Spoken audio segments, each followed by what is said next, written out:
Hey, Shani. Hey Chip, how's it going? Welcome to Why Israel, where I am interviewing Shani Ferguson, one half of Kobe and Shani Ferguson, who are the new global leaders for Maoz Israel. And if you want to find out more about Maoz Israel, there should be materials available at the same place where you're watching this video, some website links and stuff. But for now, Shani, we have been on the most incredible journey covering topics like what is replacement theology, why is that toxic for the church. We've been looking at the vision of the one new humanity in Ephesians 2. We've been talking about rediscovering our Hebrew roots and why that's so significant for us, and also celebrating the diversity of Gentiles and Jewish people. We've come to our fifth question, and this one is, what role do Israel and the church play in the end times? No All pressure. right. The end times. So I'll tell you what, I will answer this in a kind of not what to do, but what not to do. There's so many books and movies and songs written about this topic that I think that there's just a few things that if you can have that as your starting point, then it really kind of narrows the options, okay? So first of all, I will say that when you think of Israel, it should not be a concept in your end times theology.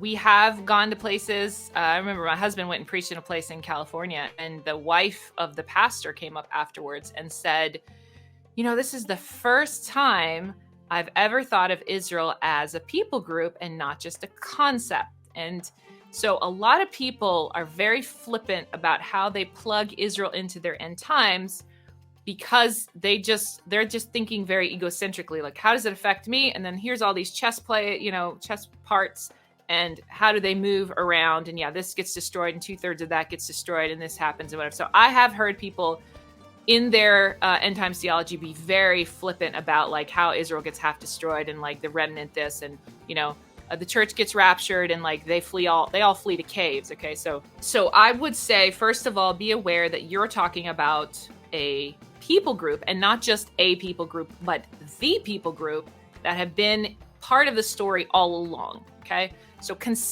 I'll just throw out, consider your theology if the people group that have been in the storyline the entire time are somehow the people that are left behind when you're out of here. Okay, I'll just kind of throw that out there and leave that there. But having said that, Yeshua said something interesting, and there's just so many scriptures that you can kind of take in different directions of what's going to happen and how it's going to happen. And, I generally don't get into it. Israelis are not thinking of the third temple. They're just not. They're thinking of the grocery store, their job, raising their kids, and nobody, except for maybe a couple hundred people in some temple institute minority in Jerusalem, is thinking about rebuilding the third temple. So I'll just throw that out there as well. It's great for fundraising in churches, but just not a reality over here. Yeshua said when he was in Jerusalem, "You will not see me again until you say, 'Blessed is he who comes in the name of the Lord.'" He was talking to the Jewish people. He was not talking to the church. So I think it's awesome that we sing Maranatha, come Lord quickly, and we're just kind of like, we want to hasten the coming of the Lord, but it's not happening until the Jewish people call him back. And I can unpack that for you theologically, but this is kind of a short-term thing, like a short chat. So I will give the example of King David after Absalom has, wreaked havoc and he's killed, and the tribes come and call King David back to his throne, and Judah had not. And King David says, "How can I sit on my throne when my own brethren have not invited me?" And he said he wouldn't do it until they did. And so then Judah goes and they call him back, and then he sits back on his throne. But that is your scriptural parallel to something that Yeshua said, "You will not see me again until you say, 'Blessed is he who comes in the name of the Lord.'" So having pointed out that one factor, the church and Israel are connected in the end times, because without Israel, the church ain't going nowhere.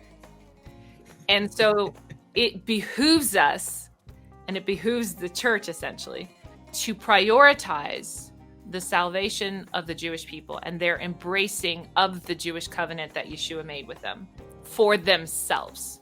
In other words, what happens to the Jewish people directly affects what's going on with the church, end times wise. That's the short version.